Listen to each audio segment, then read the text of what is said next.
Facebook family and friends, what's happening, y'all? What is going on? It is Sunday morning. You know what it is. You know what we're doing. Swarmers Anonymous. We have been gone for a while. Um, there's been some things going on. Me and Sammy are gonna talk to you guys about it today. We're just excited to be back on. Uh, as always, welcome our co-host and the founder of Formers Anonymous, Samuel. ¿Cómo estás, mi hermano? I'm doing good, man. How about you, bro? I am here, man. I'm doing good. A lot of pain. Not as much as it was the first time, but I'm definitely still feeling it. So your head reduction didn't go as planned. No, because as you see, it's gotten larger, not smaller. Like, They did they did the wrong, man, wrong procedure. man, I just said something to Lizzie too when I was in here. I was in the studio trying to get things going, and I said, "Man, baby," I said, "my head got fat," and she was like, "No, it didn't," and I'm like, "It did. It is." Like I got a big old head, man. What's going on here? She's just being a good wife, not telling you about yourself. Right, right. That's all there is to it, man. So, for those of you who don't know, I had to undergo shoulder reconstructive surgery um, last Friday. Um, and so, for the last couple of weeks, I've been prepping for it, trying to get ready. Thank you. Trying to get ready for it, getting things around the house finished up and as close to it as I could at least. I did not get the Jeep done. Um, there was just so much things to do, so many things to do here at the house that focusing solely on the Jeep and getting it painted and put back together was a little stingy. And so I had to delegate my time to other things. And so the Jeep is mostly done. I got a little bit of body work left to go on her and then prime, block sand, and paint. And then I can put it back together. And I'll probably have to have some help doing that because I'm going to be laid up for 6 to 9 months. Um, so uh, it is what it is. It's been a different surgery than my last time. Like you guys know, I got my right shoulder done. I don't know, 4 years ago, and the pain that time was excruciating, and it was at least a month before I could do anything. Um, it was the worst pain I had ever felt in my life, and this time it's nowhere near as painful. Um, it's been uh, much nicer. So, but I'm still dealing with a lot of pain. Um, they had to go in and repair the bicep, the bilateral tendon, the lateral tendon, and reconnect the rotator. I had tore it in two pieces, um, and so it was a major surgery. You know what I mean? It's not minor. Um, so I'm dealing with that. Last week I would have been on, but I'm adjusting to the pain medication, and it hasn't been easy. Um, I take a. I'm supposed to take 3 pills a day, but I only take what I need to take. So I take a half a pill in the morning before I sit in my torture chair. And I got to sit in it 4 hours a day. So I sit in it 2 hours in the morning and 2 hours at night, not because of the pain, but in my shoulder, but sitting down for that long, 4 hours straight, sitting down on a hard surface just doesn't work right. My asshole can't take it, man. It hurts. So I take a half of a perk 5 in the morning, right before I sit in my chair. I do 2 hours of therapy. Um, by the end of the 2 hours, my butt is excruciatingly sore. So I crawl out of it and I lay down and I can't stay conscious. My body doesn't react well to opiates, and so I pass out on the couch or in my soft, cushy chair. I sleep for a few hours, and then I get up and I go throughout my day, and then at the end of the day, I have to do it again. So I do it right before bed. Um, but yeah, that's about all it is. Um, that's what I've been doing every day for the last 10 days. Just trying to make it through to the next time I got to sit in that torture chair. I had a wonderful night last night. First time I've left the house for anything besides absolute necessity. I went to John and Ann's, and we sat down and had a little bonfire and hung out back, which was nice. But other than that, it's been the chair. uh, I, I wish I didn't have to do it. But it is what it is. What have you been up to down there in the sunny side, Missouri, living? Dude, let me tell you, I have been busting ass out here. Let me put this into perspective, man. So, my friend Donnie owns his own company. It's like out here, it's like a corner store. It's gravel, sand, dirt, right? Like these companies that sell gravel, sand, dirt. And so they're like everywhere. But my friend Donnie owns his own like yard of that stuff. And so I get a 8-foot truck bed filled with dirt, gravel, or sand. Doesn't matter what it is. I get 2 tons for $45. So, wow. Yeah. So, if you got to go buy topsoil, you're going to pay like $7-8 a bag. And Yep. I don't know how many pounds it is, but I'm getting 2 tons of that stuff for $45 a pop. Wow. And so I've been putting my white truck to work. I had to build, now just to do that, I had to build these like 6-foot horses so I could get my top of my truck off by myself. Because ain't nobody. I've been watching your TikTok. I seen you build them and then paint them the other day with your little Wagner painter. Yeah. I painted that and everything else with my legs. My painter, I painted the painter. That shit went everywhere. Anyway, and then I I got that big wooden box in there. I had to pull that out by myself, so that's taking up half my garage. I got to figure out where I'm gonna store that. But dude, I built a 17 by 17 fire pit that took 3 tons of gravel. I moved with a shovel. Yeah, I watched a little 8-inch shovel, right? Yeah. Fuck, that was rough. And then I moved 6 tons of sand with that same shovel, 2 tons of mulch, and yesterday I did 2 tons of topsoil. Wow. And now on my trailer, I've got 3 tons of cement I got to pour for these pads I'm making for my grills, but I can't catch a break on the weather. Like it's every day I got free to go out there. It rains. Dude, it was 82 degrees yesterday. It's 59 degrees and raining today. Yeah, it's similar here. Yeah.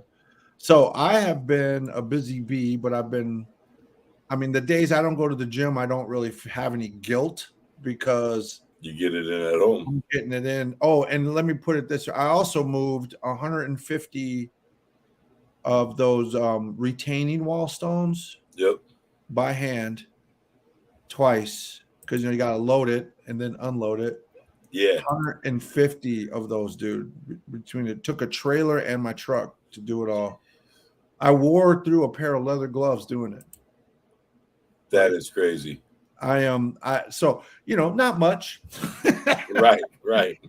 I'm getting my pool up and running. So I power washed the pool yesterday. I didn't realize the top that I had put on the pool, it had drain holes in it. Oh crap. So as soon as it started warming up and raining, all that runoff water was going back into the pool. So it just screwed up the winterizing that I did. And the one thing it did do good though, it had like 10 frogs in it. Wow. Yeah, little baby. Bobby, Kevin, what's going on? Hey, Bobby, I love you, bro. I can't wait for you to meet my brother Sammy. Bobby just came back from ceremony. Bobby went on the hill. Nice. And he took the prayers of my family with him. And excellent, man. Bro, when he said that, I cried, man. I was so honored to have someone. That's what's up. I brought you here with me, my brother. Yeah. I never thought I was a sissy. But But bro, some of the things, man, like I was sitting down and thinking, and it brought tears to my eyes that somebody would honor me in a manner like that. Like, right? Like Yeah. at his deepest, most spiritual moment, um, my family came out of his mouth and out of his heart. Mm. Shit made me cry, man. I was as honored as I could be, my brother. Yeah. That's what's up, man. Congrats, welcome back. Shit. Yeah, yeah. Bobby was gone for a long time. He's one of us. 27 years. No way. Been home for a minute now, and building a life that's unbelievable. Working with our boys over at Expo, getting Okay. it in, man. Getting it in. Like recovery is It's real. right. I love you too, bro.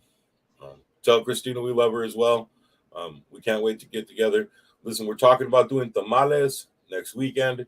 Uh, Let me know if you're free, bro. We'll have you guys come through. I want to do birria tamales and beef tamales. I might do Mm. pork and chicken as well, but and I always do the jalapeno and queso. So we're getting it. But so you know what? Let's talk about something we talked about beforehand. Um, Me taking medication during my recovery and during my rehab. Yeah. So I am taking medication. I am taking what they prescribed. They prescribed me a blood thinner because when I was 17, I had a blood clot in my leg, and so to protect me, they gave me okay, brother. They gave me some blood thinners, and then they gave me Percocet fives. Now I was really disappointed when they prescribed the Perc fives. Hey Tony, love you, bro. Good morning, brother. Uh, Good morning, Tony. they immediately informed me that they were giving me 30 and that I could get 12 refills of those 30 pills. That's 360 Percocet vibes. Um, I see them Monday. It'll be my first initial after surgery visit, and I'll let them know that I'm not going to be needing any more refills. Right, like the first. Considering I'm only taking a half of one, twice a day, I think I'll have enough to get through the beginning breakthrough pain for me, and that's just for me. Some people might need it more. I know my first time around on the surgery, I only took 27 total, and it was pretty excruciating. This is not as bad, so I don't think I'll need that many. But you were talking about some people feeling some type of way about people using medication during recovery. Yeah, and this is, I've been dealing with this subject for a long time within the traditional 12-step circles. And so here are some schools of thought. And we're just reflecting on them. We're not judging them, right? I'm just talking about them, putting them out there. And for anyone who's been in the recovery world for any amount of time will know that this is true. And I myself have witnessed conversations that go like this: that if you're in recovery, you cannot be on any type of like addictive or mind altering medication, or you're not in recovery. And it didn't matter. It didn't matter what your drug of choice was. It was a zero tolerance essentially for medication. And where it became even more concerning to witness was when people were weighing in, these laymen, men and women in recovery, laymen in the terms of like psychiatric and medical doctors. They got their medical and psychiatric degrees from Kellogg's corn box, weighing in on whether or not someone could actually even be on their mental health medications, some of which were not even addictive, some of which were not even mind altering, but were mood stabilizers, and so we're not talking about like your benzos and opioids and other types of narcotics, right? We're simply talking about not all medication has mood and mind altering effects, or nor are they addictive in some cases. Some are, yes, and that's a different conversation you should be having.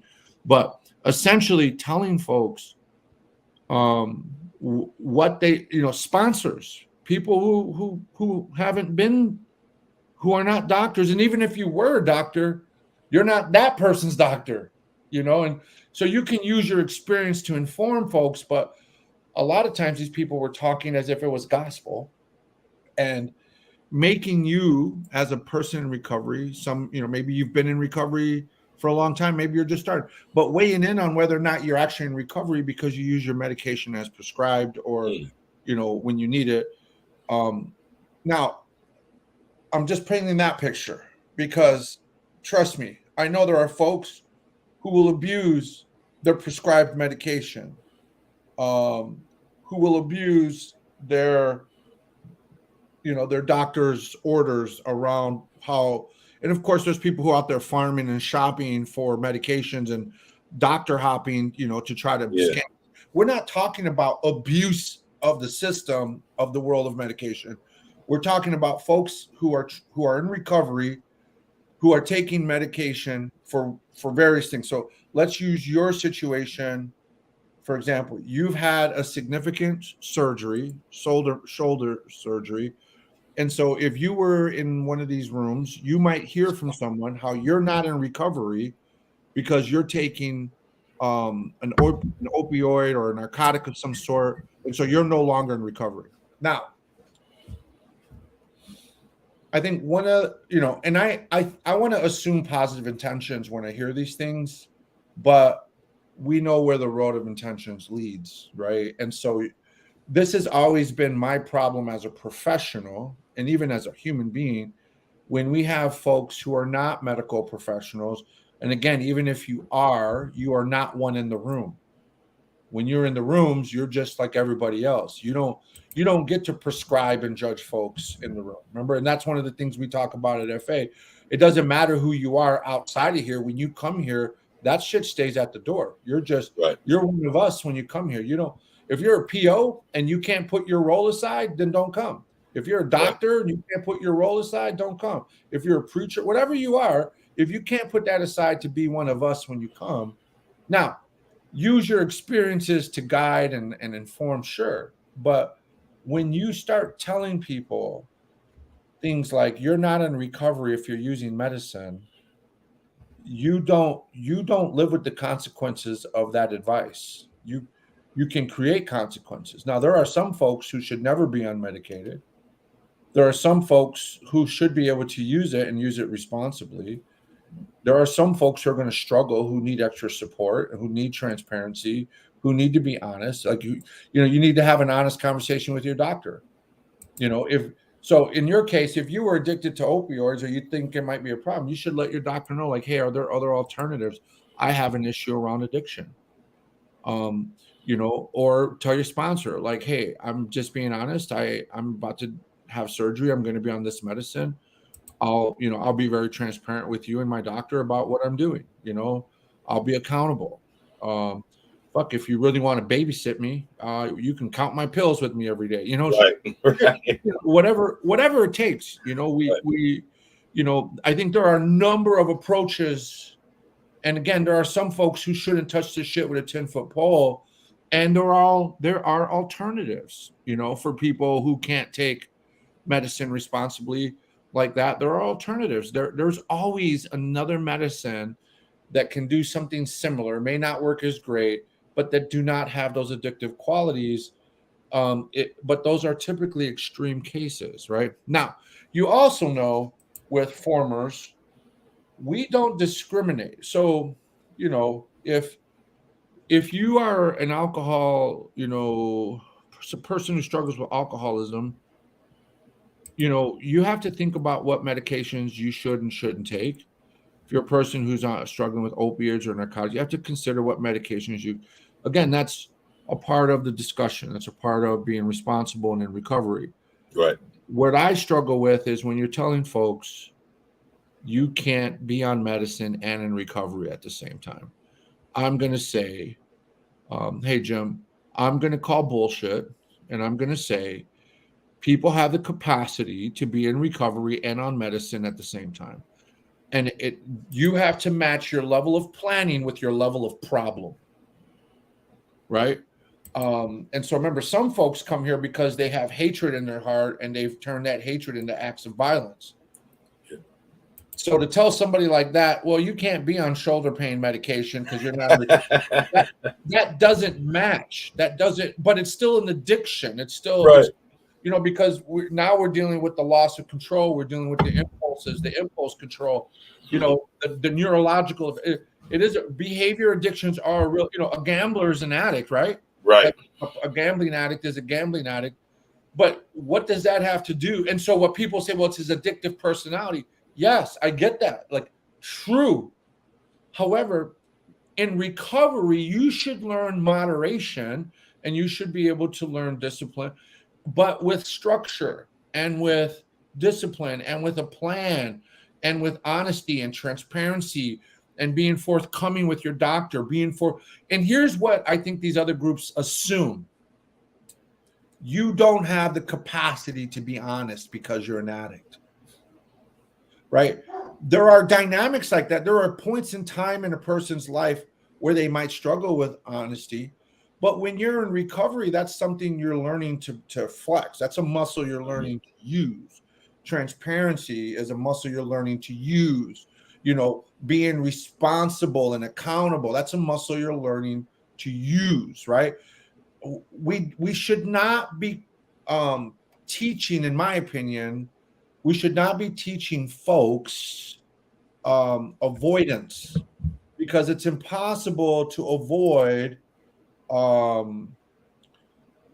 bars. It's impossible to avoid walking down the street when the city's your trigger, right? We need to teach people the skill sets to be in the environment that they have to be in, and so a lot of folks can't relocate, right? You're not just going to move out of your parents' house because everyone in there is a user. So what are you going to do?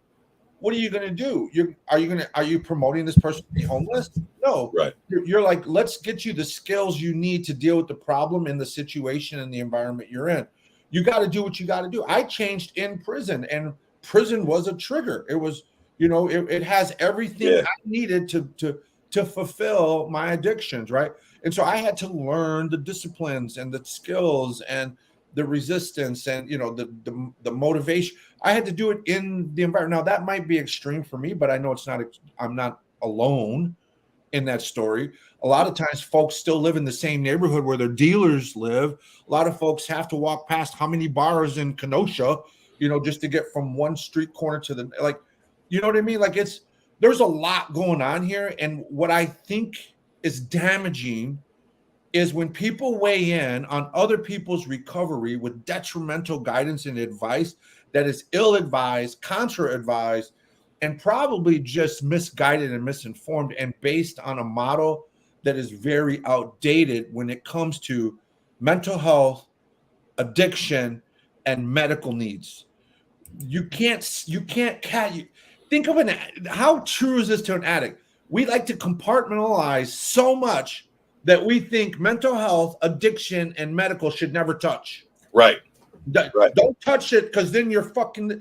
No, that's not. That's abnormal. That's not even really possible. Right. And so it's like when I first came home and we started working together, I was seeing a psychiatrist but not a therapist, right?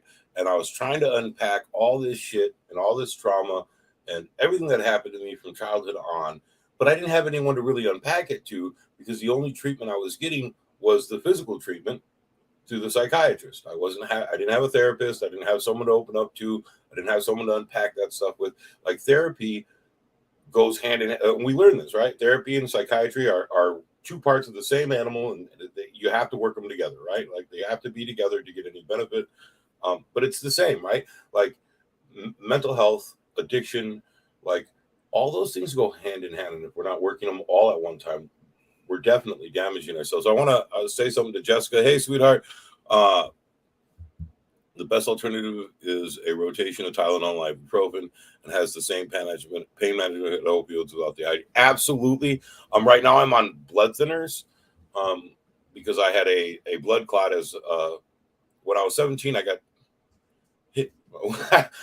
Well, a girl tried to run me over with a car when I was 17, and I had a blood clot. And so when I get into surgery, I can't take ibuprofen because they have to put me on a blood thinner. So once my blood thinner runs out, then that absolutely Tylenol and ibuprofen is the is a direction that I'm going, because I don't think I don't think I need the painkillers after the initial couple weeks of the therapy chair.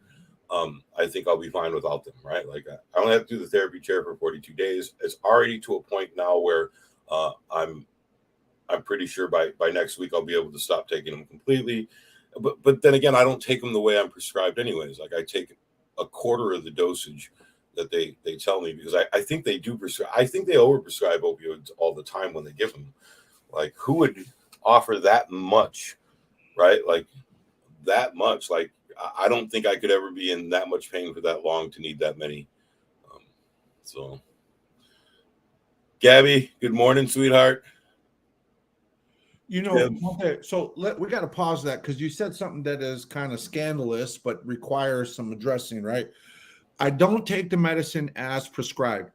That is a while I agree with your approach, because we've had the background talk about this, right? Right. Let me clarify that, because that is also a predictor of abuse, right? Or addiction, is when we don't take medicine as prescribed. But it's typically the other way, Right. right? Right. It says take every 4 to 6 hours. I take it every hour. Right. It's like take 50 milligrams. I take 200. More is better, right? It's typically that way. However, with other medications like your what do you call it? Like penicillins, if you don't take it enough, it can have it doesn't build up enough to have the positive effects, right? So whether you're taking it not enough or too much can be a sign. But what we're talking about now is pain management, which is a big issue in recovery world, right? And people not taking medication as prescribed from an abuse or neglect or irresponsible approach, right? It's a dynamic of that, versus knowing that you don't need as much as you've been prescribed. And so, taking as little as you can, understanding the effects of addiction and the addictive properties. Now, when I had knee surgery, it was pretty bad. I was in really bad shape. I almost died from blood clots, and the pain of the blood clots was actually worse than the surgery. Like, I knew, because of my profession, I would develop an addiction to this medicine, not because I have an addictive personality to medications, but because I knew that the amounts I was taking and for how long I would be taking it and for the amount of pain I would need, that I more than likely, when it came time to quit, I would probably feel some withdrawals. Now, not full-blown addiction, because I wasn't selling my children and stealing their Xboxes. And that might sound like I knew what I was getting into. And after a period, I remember we talked about it. Time, I took myself off the medicine and I went through the withdrawals. Now, in that time period, I didn't do anything that was illegal, irresponsible, or hurting anyone else. But there was a physical dependency, but there was no mental or emotional dependency there. And I knew that as well. I just knew that when I stopped taking it, I would feel shitty. I would have headaches. I'd be achy. But I knew when it was time to start weaning myself off, and I took myself off. I went through 2 weeks of that, and I never felt like I was at risk of turning into a werewolf at any point during this time. You know what I mean? Like, I know enough about the medicine to know that I know what its properties are. I know what it will do. This wasn't me trying to control it. Right. I just knew from a medical perspective what I was getting into. Talked with my doctors, talked with you guys about it. And when the time came, I took myself off, and I've never gone back, right? Like, I think we have to address this idea that there is no space in life for people in recovery to use medicine or mental health medicine, not just physical, like operation medicine, in any way, shape, or form. I do not agree with that. Yeah, how does someone get better, especially with the people who with the mental health issues who have actual chemical imbalances and problems with their brains that need those medications so that they can continue to think correctly and correct their behaviors and correct their mental health issues along with their therapist, right? For those people, like, are we telling them that using the medication that helps their brain to produce the chemicals in the proper amounts is tantamount to being an addict? Like, how do they get better Or without that? it's not tantamount to being an addict. It's a little worse than that. It's tantamount to not being in recovery anymore. Right. And so, like, you've Right. done, but see, this comes from the model that we're basically born sinners, that we're basically, that we're ultimately bad people, and that we're the disease, therefore incapable of good things, right? Like, Right. It's what I struggle with when it comes to these other models, which is why we established formers the way we did, because we're taking into account. Now, some hardliners will say, Sammy, you're it's a slippery slope, and you're blurring the message, and you're going to send people into relapse and recovery, into relapse in their recovery. And I'm saying, look, some folks, there is a third of folks who should never take any kind of pill whatsoever because of the assholes they are. Right. There are other assholes who could probably take it, but in very limited, quantities, and maybe like some of the recommendations here, like completely off the grid from opiates and narcotics, so you're dosing up on Tylenol, ibuprofen. And there's others you don't really need to worry about because they don't struggle in that way with whatever ailment they're dealing with, right? Not all our addictions are equal. There are some threads that go across the line, but some folks, to your point, need medicine to maintain their mental health. There should not be a world where you're telling somebody like that they don't need to be on their medication. Yeah. The two things need to touch: mental health, medical. The three things: mental health, medical, and the recovery world need to come together to find the ways that these things work. Here's a statistic you cannot argue with. Ready? People in recovery and people in who are like in like with no medicine, they only do half as good compared to control groups of people who are in recovery who are on their medicine. So there is science that shows you that when the two worlds come together in a responsible way, they do twice as good as they normally would with one or the other. So people just on medicine, people just in recovery, both groups only do half as good as the groups who do it both together in a responsible way. You cannot refute that. That's science. That's modern day science, right?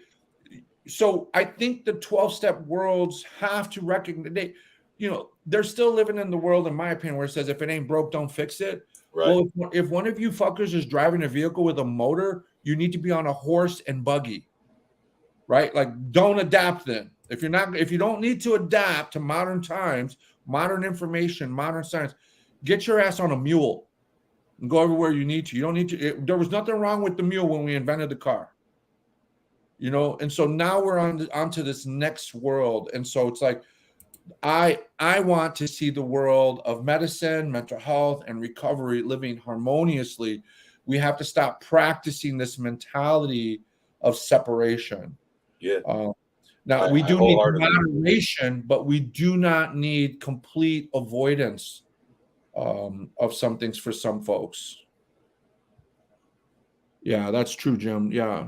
Straight up. Let me see some comments. Yeah. So let's go back up to the top here. Gabby says, did you know it's law to prescribe Narcan with any controlled medication now? I did not know that. They did not. Is that a federal law or is that just state by state? That'd be interesting to know that. We'll have to look that up. Jim, this former is a disabled vet in recovery from alcoholism. I won't use any opioids for pain because I know what's going to happen. And I assume that means what's going to happen to you. I use marijuana to treat chronic pain, insomnia, and aspects of depression, and I've been transparent with my VA docs about it. I asked to be assessed for cannabinoid disorder abuse. I was cleared 110%. Honesty and transparency with my providers is paramount. Yeah, you know, I have my opinions, and I think that as long as you're working with your doctor and everything goes, you know, with what And they your say, folks in recovery. and your folks in recovery, right? Like if you're bringing that together and doing that, then I support whatever approach keeps you from being a drunken, violent, disorderly psycho. Like if that's what's keeping you, Look, like no so judgment here. this is, you know, this is where I think we have to be aware of self-fulfilling prophecies, right? If you tell someone in recovery that they don't have the capacity to be honest, they'll live that out. Absolutely. Right. Do you remember when I came back to you? I was at a coach. I was dealing with a mentor / coach guy for a while. Marcus. You met Marcus. Yeah. Marcus came to one of our meetings and did like a little seminar for us way back when. I remember we were sitting, it was sitting in my session, and so he was like, you know, I was talking to him about the feelings of like wanting to hurt somebody when I get mad, right? I want to be violent. Yeah. And you know, from a road rage situation where somebody cuts me off and I fantasize about pulling him out the car and beating his ass like in the old days, Yep. to sitting in family court, listening to the commissioner or the judge, you know, make decisions that hurt me and my family, and the rage and what I fantasize about there. Going through divorce, you get a lot of rage, right? Like thinking of all this stuff and feeling like that was a sign. And this goes back to Gabrielle. Gabrielle said, "Can we talk about something positive?" So here, trust me, I'm going to get through the negative to get to the positive. And so all these feelings I felt were like triggers that indicated I was still holding back this beast. Like I was barely containing this internal, rageful, murderous beast that at any moment could break through my skin and fucking kill the whole neighborhood, right? Like shoot up everything, beat up everything, you know. And so I'm like, this is why I'm in recovery, right? Because I still have parts of me that I have to control. And so here's Marcus's spin on that. Here it took me further in my recovery, and I ended up writing about it in our literature, right? He said, "Sammy, since you've been on this path, right? And let's just talk about since you've been out. Since you've been on this, and at that time, I think it was like 10 or 15 years I had been out." He said, "How many times have you felt like murdering someone?" And I'm like, every day, 1,000 times a day, you know. Right. You know, I'm just spitballing here. And he says, all right. He's like, "That's a lot, you know." He's like, "Now, how many times have you actually acted on that impulse?" And I was like, "Well, I haven't. You know, like I get right up to the line though, bro. It's like I'm at the end of the chain, you know." And he says, "Okay, all right." He says, "So in that 10 or 15 years, every day feeling like that 1,000 times and getting right up to the line and never crossing the line, at what point would you say you have changed?" And then he says this. He says, "Doesn't formers like preach that you have the ability to change?" And I'm like, "Yes, we do." He says, "You have to embrace the idea that you may have changed by now, because I can tell you it only takes 3 weeks to develop a good habit. You've been at this for 15 fucking years, 1,000 times a day. You haven't crossed the line. When do you acknowledge that you've changed?" He says, "This is the same conversation you had with me, fucker." Now listen, he takes it a step further. And he basically called me a bitch. Yeah. He said, "I don't think you could do it even if you wanted to at this point in your life." And then I'm just sitting there like, you know, a little stunned, right? Right. And then he says this. This is how he sums it up, bro. And this is in our literature. "You cannot exchange a cage for a cage and call it freedom." Essentially saying You don't need to lock parts of yourself up in a cage like they're still out of control. Like it's still incarceration, and we're looking for freedom. We're not looking for versions of incarceration. We're looking for versions of freedom. And so he's essentially, and I think it goes back to what this guy said in here, like just because it's addictive doesn't mean I'll become addicted to it. At some point, we're not saying that we have the cure for addiction here. If you're an addict, you still have to manage that in whatever shape or form it comes in, right? But what he's saying is at some point, certain behaviors that you did not have control over, not talking about using, you will eventually have control over. Like before, I didn't think I had control over my anger. Mm-hmm. I thought I was a victim to it, right? If I felt it, I was compelled, right? Like possessed, like I couldn't help it, right? At some point, though, you do change enough about yourself to be able to accept, embrace, and acknowledge the change. So, but some fuckers should not be playing with matches. Like if if you shouldn't be playing with matches, don't play with fucking. It is not my job to tell you don't play with matches. You have to come to terms with that. We're not. Am I going to suggest that you shouldn't play with matches? Like, look, if you're always trying to set shit on fire, then don't play with fucking matches. Having a couple lighters in your pocket would not be a smart idea. But now, if I'm a stick up guy and I don't really play with fucking lighters, does that mean you need to avoid lighters? No, I need to avoid the behaviors that put a gun in my pocket and get me around sticking people up.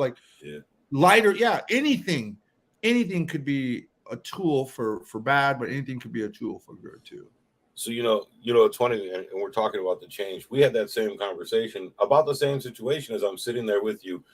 Telling you, I don't think I'm as far as I thought or as you thought. Like, I sit here with these thoughts sometimes, these desires. And you said the exact same thing. You walked me through that same process. And it was actually eye-opening, right? Like that helped me reach the epiphany of a lot of things. Last night, I was talking to one of the closest friends I had in my life, and John, and we were talking about change and spirituality and God and religion and all of that came. And when she asked why I changed, it boiled down to me coming to an understanding that a lot of the rage that I had was actually pain over the pain that I caused others, right? Like, I didn't want to hurt anyone else ever again. I don't want to be the cause of someone's pain. A trauma of causing trauma to others, because that's your conscious, right? There's a part of you that knows right from wrong that gets buried but doesn't die. Right. And it remembers all that shit we did. Yeah, living with that, it was hard. It was a difficult situation, but it was a situation I wasn't aware of, right? It was something happening internally, and I knew I was in pain, and I knew I wanted to hurt other people because I was in pain. But looking back at it years later, right, and looking back at it through a lens of recovery and through a lens of maturation, right? Like, I understand now. Like, I get it. Like, I hurt people because I hurt. And then when I hurt people, it made me more angry. Right? And I will say this, though. There are a couple of things to take into consideration here. The length of time you've been in recovery. No, I'm not going to have this exact same conversation with somebody 90 days into their recovery. Right. I'm going to be talking about avoidance for a long time with somebody who's just starting, right? Like, avoid this if you can. But in time, you have to gradually start. So, for example, when I got out of prison, out of this program, I avoided bars like the plague. Yeah. But here was the thing. Bars for some folks is just a part of socializing. And it got to a point where somebody who I considered like a goddaughter to me was getting married. And through her reception, I raised this girl through my work, but became very close to her as time went on and she got older. I met her when she was like 12 or 13, and now she is 20, about to be married to some guy, and she threw her reception at a bar, and she comes to me, she's like, "You're like my father. I would like you to be there." And I started to say, I can't because it's at a bar. Yeah, I love that. Now, that's because my treatment training had said, don't do that. You won't be in recovery. You can't handle your fucking. And now remember, Jim, if this conversation was happening with Jim Pease, I'd be like, do not go to that bar. Right. I don't care. Hold on. Don't do it. Yeah. But, it was like, at what point, at what point, is avoidance outdated for you in your process of recovery? Here I am 10 or 15 years into my recovery, and I'm still avoiding something. Like, I am saying I can't control myself. I need to be able to control myself in any situation. That, to me, just speaking about me is a mark of being a man. Like, I'm responsible for my behavior no matter where I go. No matter where I go. I don't like it. I might not feel good, but I'm still responsible for how I behave. And because I go to a bar doesn't mean I need to drink. Now, there are some assholes out there. I'm not one of the assholes. Could have been, where they should not go into a bar for the rest of their life. They just don't have whatever that takes, man. And bars wasn't really my thing, but it was what was told to me in recovery, right? Now, some of you on here are listening like, oh, I can go to a bar. Sammy said, if that is what you're thinking, you're not ready to go to the bar. Right. If that's how you're taking this message, you're not ready for medication. Sammy said, Montes said, right. No, if that is because your level of understanding, if it's not where we're at and you're saying, oh, it's justification, I can do it because they said, that's a good indicator you're not ready. It's what I'm talking about is you've been in recovery, you've exercised these muscles. It's like being a boxer in the ring, practicing for years, and you've never had a match. What's the point? Right. You're going to have a match. You're going to have to go in the ring. You're going to have to fight for real. And then you come back and you report and you get reported on, right? Like, your coach is going to tell you, hey, you're dropping your left hand, or you're going to get coached and you're going to reflect and you're going to be like, okay, that was a bit much. Not ready for that. That felt good. I think if I do it in this way, we're not talking about justifying bad behavior. We're saying, at what point have you actually changed? But don't play with fire. You don't need to play. I don't go to juntas for the fuck of it. Right. To test myself. I'm not trying to test myself. No, that's not what I'm talking about here. This isn't, well, I'll just go to juntas on the weekend as a part of my bullshit change. No, that's not that at all. However, my favorite one is with alcoholics. It'll be like, well, I stopped drinking hard liquor. I'm only having beer. I'm only drinking beer, or I'm only drinking like wine coolers now. It's a different kind of drinking. And I'm like, what? Well, I only get angry on hard alcohol, on liquor. That's not what we're talking about. We're not talking about that. It's not negotiating with change. I still think that there is good wisdom in some of the stuff that's being told, but we at some point, I'm 25 going on 30 years of my recovery plan. At some point, I think we have to talk about what the change looks like, and not how the addiction has stayed the same. I'm not doing certain things because that's no longer a part of my lifestyle. There's some things I just wouldn't do, and I believe in birds of a feather. So I'm surrounded by people who treat their women good, who treat their kids good, who are good fathers, who are hard workers, who have some sort of fucking structure and discipline, who have values and morals. Like, that's who, that I can agree with. I would have told you I was all those things on the other side of life, but I experienced those things very differently today. So that's who's in my life. I don't have any fucking drug addicts that are shooting up in their life right now and coming to my house, hanging out and throwing beer caps in my fire pit. No, it's all the people in my life are people I can trust around me, and that's because I think we attract, who we are into our lives, man, and quite honestly, even if you were that way, I'm not going to eliminate you, but I'm going to manage proximity and dosage. Yeah. I'm going to try to be there for you, but I'm not actually going to have you sitting at my dinner table talking to my kids if that's the way you are. Yeah, I agree. It's funny when we talk about change and the capacity for change. That was something I think as people in recovery, we forget. And if we're in recovery because we believe in change. right? Like that's the premise of being in recovery, is that we believe we can change. But it took me, what, a decade to understand that I wasn't the same human being as I was. And so for you guys who know, when I talk about that, I use an analogy, and let's talk about that, right? It's one of the reasons why I enjoy the fact that we don't identify as a disease, right? Like the reason we don't identify as a disease is because at some point we have to identify as what we're becoming, right? So, hi, my name is Monte Azul. Uh, I'm a bedwetter.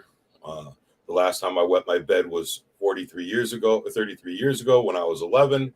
Um, how you doing? At what point do I stop becoming Monte the bedwetter and I become Monte the father, Monte the Never. right, right.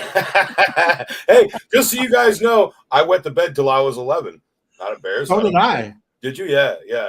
And you know, who cares why? Whatever it is, whatever it is. But Well, shit, it was a big reason why, but I did. yeah, yeah, we know why, for both of us. But that's my example. Is like, at what point do I stop being the bedwetter and I become Monte the father, Monte the brother, Monte the community member, Monte the business owner, or Monte the human being, right? And that's Gabrielle's point, right? Like, Right. at the end of the day, do we talk about our strengths and our experiences that guide us to the light, that don't just make us look over our shoulders, right? The fucking joy of being in recovery. Right? Like the fucking And you joy want to of hear being in something recovery. very radical, very radical? At some point, you forget you're in recovery because it just becomes a way of life. Right. But recovery is always there. It's not like you got to fall back on it because you forgot about it. No, it's, the 12 steps is not the point of the 12 steps, is not the 12 steps. And I've always said that. The 12 steps get you to understand that recovery is not about the 12 steps. It's about the life that you can earn and fight for and create for yourself as a result of living this way. It's about the life you're stepping into because you followed these processes, right? It's not that you have to stay loyal to the 12 steps as the point of recovery. It's that it's a means to an end. And it's, to me and Julie talked about this, and I haven't quite figured out the thought process on it yet, but it's an instinct I have. I choose peace over happiness. And I think peace is the ultimate culmination of happiness.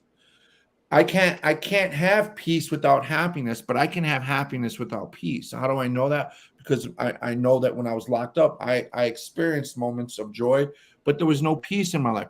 Now I feel like I have, while I'm happy as a person, peace is what I feel more of right now. I just have so much peace, even in all the chaos, like still being dragged to fucking family court 10 years after my fucking divorce, right? But I have a certain amount of peace because I know that even though this bullshit happens, it can't really shake my peace. Right. Right. They try. But I remember running a company. Somebody told me one day, your company is big enough now where it can take a hit and it can keep on going. Like, it's, you think of a battleship. It can get hit by a missile or a torpedo and it can still function because it's so big. Yes, you need to attend to the damage, but you're not going to just be blown to bits and I feel like my peace is that way. Like, it can still be attacked, but I'm at peace, man, and I have joy, happiness, sadness like everyone else, but I can go to bed at night, man, feeling okay with life. It's, I think Gabrielle's point was well taken, like, because that is really, we were just talking about this issue because it seemed relevant today with what you're going through. Yeah, no doubt, bro. All right, you guys, I have to get into my torture chair here in a few minutes. I was supposed to do it earlier, and I'll be honest, I am tired. Not being able to sleep laying down has been hard for me, so I have to sleep in my chair out in the living room because I can't lay back. I can't let my shoulders stretch that way because it can re-tear it. So I'm only getting sleep in fits. I get like an hour or two at a time, and then I have to get up and move. You're solid in your own space. Yeah, that's right. That was one of the, so Gab, that was one of the lessons I learned from him early on in my recovery when we were working together. And that was life changing in itself as well. Like finding my peace was the most important thing I did. I love the energy everyone brought, especially Gabrielle brought a lot Yeah, of good energy today. You know, yeah, look at all these real disclosures in the chat, right? Like, yeah, I mean, that people are opening up and sharing some of their related, you know, experiences here. But you can see the theme. The theme is si se puede. It can be yeah, done, right? Like change is possible. Like that is the common theme here, which you don't really get in a lot of other places because they focus so much on how bad things were and we need to yeah, stay focused on that. And I'm like, fuck, I am never going to forget fucking damn near 20 years of prison, yeah. damn Right. near 20 years of abuse. I'm never going to forget. But the problem was I couldn't forget it. You know, I couldn't live because it was so prominent.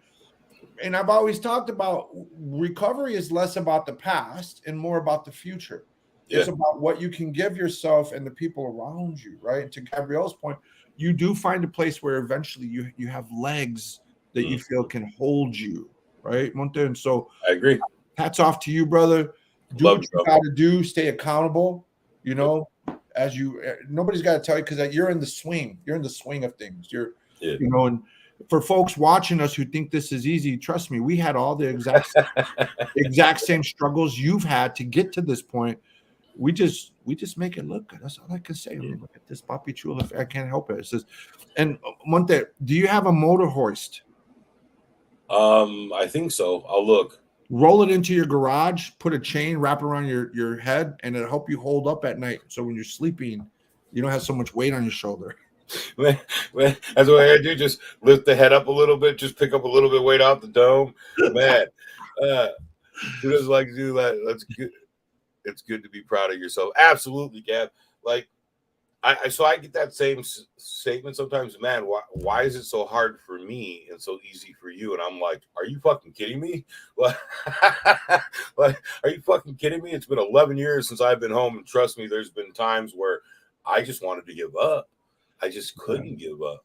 Like, shit, you remember in the beginning, I was brokenhearted because I couldn't order a goddamn pizza with a cell phone. I didn't even know how to use a cell phone, you guys. I didn't know how to make a call. Like, it's not easy. None Bro, of this. I had the same. I had Yeah. the exact same experiences, man.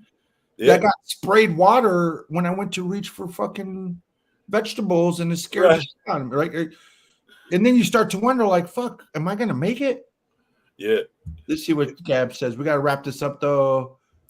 All right. Whoa, look at her. Impatient farm tech. All right. Hell yeah, girl. This Head just down 6 pounds in beginning, a month. Gabrielle. Hey, so It's this just is my beginning. homegirl, bro. Oh, She's come yeah? over. Yeah. Like when she said she was moving to Madison and doing some changes, and some people weren't as uh supportive as she needed, I was like, do whatever you got to do to make you happy and better. And then she hit me up like a month later and she was like, oh my God, I am so glad I did this. It isn't easy, but I got it. She is Well, a just it comes beast. in waves, right? Yeah. It's highs and lows, but you Yeah. stick it through. I want to Megan. shout out to Megan. Megan's one of the Yeah. folks I was mentioning earlier before we got on. She's down in Florida, I think, and originally from Wisconsin or has roots in Wisconsin. Megan, welcome. Change is scary, but I'm gonna let Monte finish the rest of that sentence. But necessary. But it's necessary. All we can do. That's all Megan we will be can do. here next week, 9:30 Central Time. So if you're in Time. Florida, it should be 9:30 as well. But if you're Eastern Time, it'll be 10:30 your time. We usually go 9:30 to 11 a.m. Central. Today I'm still dealing with some physical therapy I got to do, so we're going to cut a little bit early. Welcome. Thank you for joining us. Sammy, as always, bro, I love you. You're my brother. I appreciate you're walking with me and me walking with you through this. All right, man. The rest of you guys, Gabby, I love you, sweetie. Hit me up sometime later. I got to do this torture chair and then. Hey, with it, Gabby. Uh, Welcome, Megan, Jim. Jimbo, I love you, bro. Tony, Bobby, Tom. Let me get everybody There was here. no Amy. Amy wasn't on here to give us I shit. know Amy didn't show up. Well, you know, it's probably our inconsistency didn't help us. You know? Absolutely. Jimbo, you know, bro. Kevin, Sharon, thank you for sharing with us. Again, you guys go ahead and hit that like, hit that share and follow. It helps us greatly. Bobby, bro, I'll never not be honored by what you did for me. I love you, bro. We will talk to you guys next Sunday, same time, same place, 9:30 a.m. Well, let me change that. Between 9:30 and 10 a.m. we go live. You're on Indian time. Right. Oh, It's right? 9:30-ish. We will get there. We will get there. Thank you guys for Peace out, y'all. All right, we love you guys. Talk to you later.